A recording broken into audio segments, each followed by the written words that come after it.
Assalamualaikum warahmatullahi wabarakatuh dan salam senjata kat Siban yang berwajah baru. Ini saya Muhammad Zaki dan kami ada pengumuman khas pada hujung kita nanti. Sebelum itu mari kita ke perkembangan semasa PRN Johor.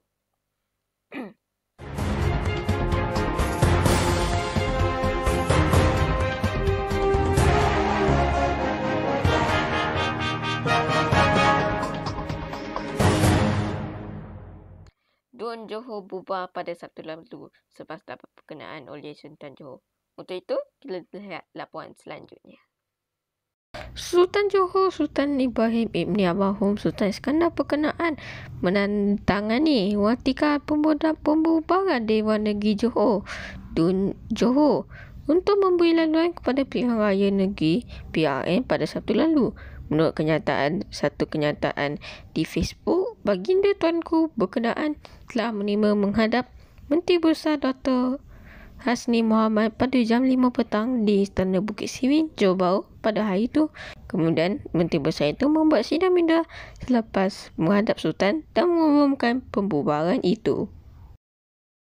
Dalam mesyuarat tersebut, bulat suara, kita telah mencapai persetujuan untuk memberi saya mandat bagi mempersembahkan kepada Bawah Duli Yang Maha Mulia Sultan Johor tentang persetujuan Badan Perhubungan UMNO Negeri untuk diadakan pilihan raya negeri. Maka berdasarkan kepada mandat yang diberikan, maka saya telah diperkenankan untuk menghadap Bawah Duli Yang Maha Mulia Sultan Johor pada hari ini 22 bulan Januari 2022 pada jam 5 petang tadi di Istana Bukit Sirin untuk dipersembahkan pandangan kerajaan negeri agar Dewan Undangan Negeri Johor yang ke-14 ini dibubarkan. Dengan ini Dewan Undangan Negeri yang ke-14 telah diisytiharkan sebagai terbubar. Secara rasminya, DUN Johor telah bubar 4 petang waktu itu dan pilihan raya negeri harus diadakan dalam masa 60 hari. Ini sejurus memberi banyak parti untuk bertanding pada PRN ini, tetapi kita akan melaporkan dalam laporan seterusnya. Selain itu, Menteri Besar itu juga berkata kepada pertanyaan wartawan bahawa pepatah "We are now a caretaker". Sebelum itu, SPR telah menerima notis daripada speaker dan mengumumkan bahawa satu mesyuarat khas berkaitan PRN Johor termasuk tarikh PRN itu akan diadakan pada Rabu ini yang akan dipengerusikan oleh Yang Berbahagia Datuk Abdul Ghani Saleh, pengerusi SPR. Sejak kematian Osman Safir, banyak tanda tanya bagi PRN Johor ini dan secara rasmi PRN akan diadakan di Johor. Saya Zaki untuk SINFO. Jabatan Kesihatan Negeri Melaka JKN Melaka menjangkakan angka kes positif COVID-19 melibatkan institusi pendidikan di negeri itu akan meningkat mendadak, terutamanya melibatkan sekolah bersama. Pengarahnya Dr. Rusdi Abdul Rahman berkata ia berdasarkan trend peningkatan dalam tempoh 7 hari kebelakangan ini, mengurusi 4 kluster membabitkan 2 kolej vokasional KV, sebuah sekolah menengah kebangsaan agama SMKA dan institusi pengajian tinggi awam IPTA yang masih aktif. Daripada 261 kes positif COVID-19, bahkan mengurusi 4 kluster pendidikan ini yang dilaporkan, hanya satu kes varian Omicron dikesan di salah sebuah KV yang terlibat. Jelasnya, selain 4 institusi pendidikan yang mencetus kluster, terdapat juga beberapa sekolah yang melakukan kes jangkitan COVID-19 yang masih aktif namun belum diisytiharkan sebagai kluster. Sebelum ini, Esko Pendidikan Negeri Dr. Rais Yassin berkata selain 4 institusi pendidikan yang telah disyariatkan sebagai kluster, beberapa sekolah di negeri ini turut terkesan dengan jangkitan COVID-19. Antaranya termasuk dengan Sekolah Menengah Sains Muzaffar Shah, Sekolah Menengah Agak SMA Asaidiyah Khadijah, Sekolah Menengah Agak Darul Falah dan Sekolah Menengah Kebangsaan Agama Sharifah Godzilla.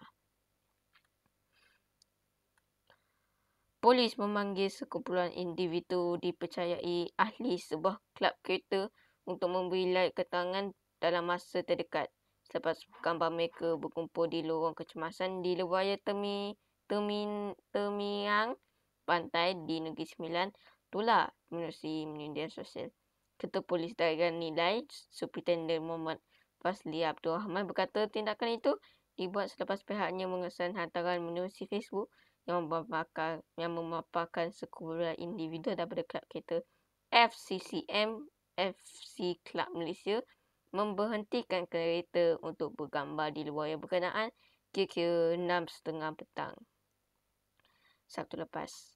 Beliau berkata hukuman denda juga boleh dikenakan ke atas individu yang terlibat di bawah Seksyen 119 Akta Pengangkutan Jalan 1987 serta denda maksimum RM2,000 atau penjara tidak melebihi 6 bulan. Sehubungan itu, Muhammad Fazli menasihatkan orang ramai supaya tidak mengambil tindakan yang boleh membahayakan diri sendiri dan orang lain. Dia berkata pembincangan dengan Jabatan Kerja Raya JKR dan pihak berkuasa tempatan akan dilakukan bagi menyelaras tindakan lanjut selain cadangan bagi menyediakan tempat khusus di kawasan berkenaan untuk orang ramai bergambar serta menjaja. Kelab kita itu mengerusi akaun mereka di Facebook mengenai beberapa keping gambar menunjukkan deretan kenderaan milik ahli kelab laluan berhenti di laluan kecemasan yang kedua-dua arah untuk mengambil gambar yang mendakwa merupakan sebahagian daripada aktiviti lepak santai mereka. Kelas Malaysia Berhad Kelas menjangkakan jumlah trafik meningkat kepada 1.6 juta kenderaan berbanding 1.4 juta yang kini bermula 28 Januari hingga 6 Februari ini sempena perayaan Tahun Baru Cina. Ketua Pegawai Operasi Datuk Zakaria Ahmad Zaibidi kata sehubungan itu Plus mewawarkan jadual cadangan waktu perjalanan TTA sebagai rujukan dan panduan buat orang ramai dan merancangkan perjalanan mereka. TTA itu dilaksanakan bagi menguruskan peningkatan trafik yang mendadak sepada perayaan terbaik. Orang ramai yang akan bergerak meninggalkan Lembah Kelang untuk destinasi di utara, di Perlis, Kedah, Pulau Pinang dan utara Perak serta Johor di selatan disarankan supaya mula memasuki Lebuh sebelum jam 10 pagi. Namun untuk destinasi yang hampir dengan Lembah Kelang, ramai dihasilkan supaya memasuki Lebuh selepas jam 1.30 hari. Plus, menggalakkan orang ramai supaya dapat merancang perjalanan mereka berpantulkan kepada TTA bagi mengelakkan kemungkinan kesesakan di Lebuh apabila kenderaan yang menuju ke berbagai destinasi berkumpul di satu lokasi di Lebuh secara serentak. Kata syarikat itu dalam kenyataan hari itu. Pada masa sama, Zakaria berkata pihaknya turut mengingatkan orang ramai supaya berwaspada dan mematuhi prosedur operasi standard SOP yang ditetapkan ketika berhenti di Hentian Rehat dan Warat RNR dan hentian sebelah di sepanjang Lebuh. Pendaftaran melalui MySejahtera masih lagi dikuatkuasakan dan orang ramai yang lengkap divaksin dimakan untuk makan di rumah makan di RNR. Selain itu, perancangan perjalanan teliti dan penyediaan kenderaan perlu diberi keutamaan sebagi meningkatkan keselamatan selain daripada pemakaian tali pinggan kelenda keselamatan di tempat duduk hadapan dan belakang serta kursi keselamatan kanak-kanak. Pemandu juga diingatkan untuk sentiasa mematuhi hak laju yang ditetapkan ketika memandu di Lebuh, kata Plus. Pasukan Plus Ronda sentiasa bersedia untuk memberikan bantuan kepada pengguna Lebuh dan boleh dihubungi melalui talian Plus lain di 1800 88 0 0 0 0 yang beroperasi 24 jam setiap hari.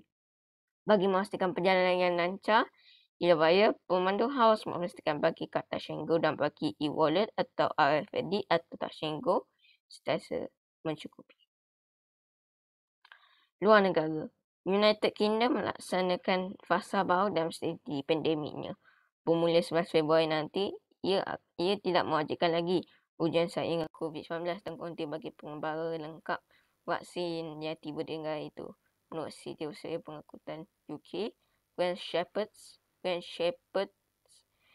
langkah ini membolehkan perjalanan lebih murah dan mudah. Ia juga memberikan satu ketentuan bagi sektor pelancongan dan penerbangan. Ketika ini, pengembara yang tiba di UK perlu jalani ujian saingan dan dalam tempoh 2 hari.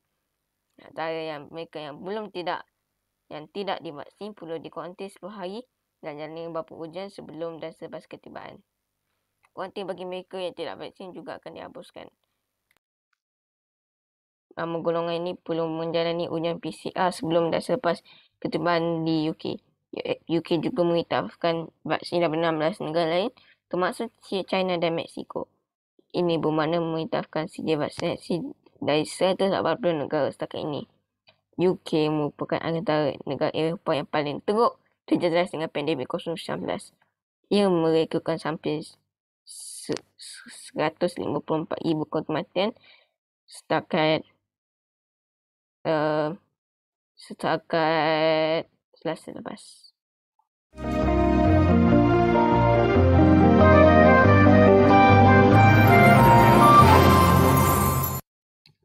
Mari kita lihat cuaca pada hari esok.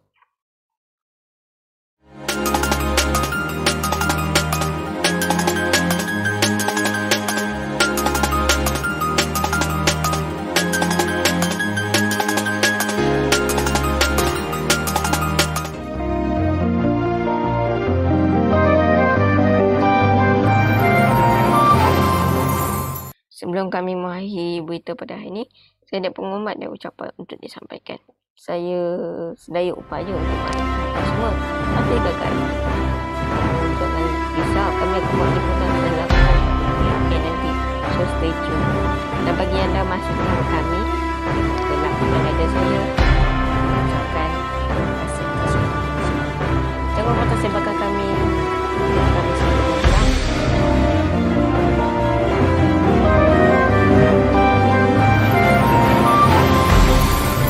Kau luas. Tentang follow kami di semua platform. Dan saya ingin mengucapkan selamat tahun baru Cina kepada semua kaum Cina yang merayakannya. Dan jangan pun untuk follow kami di Central Info MY untuk liputan selanjutnya dan subscribe kami di Info Malaysia di YouTube. Sekian. Assalamualaikum warahmatullahi wabarakatuh.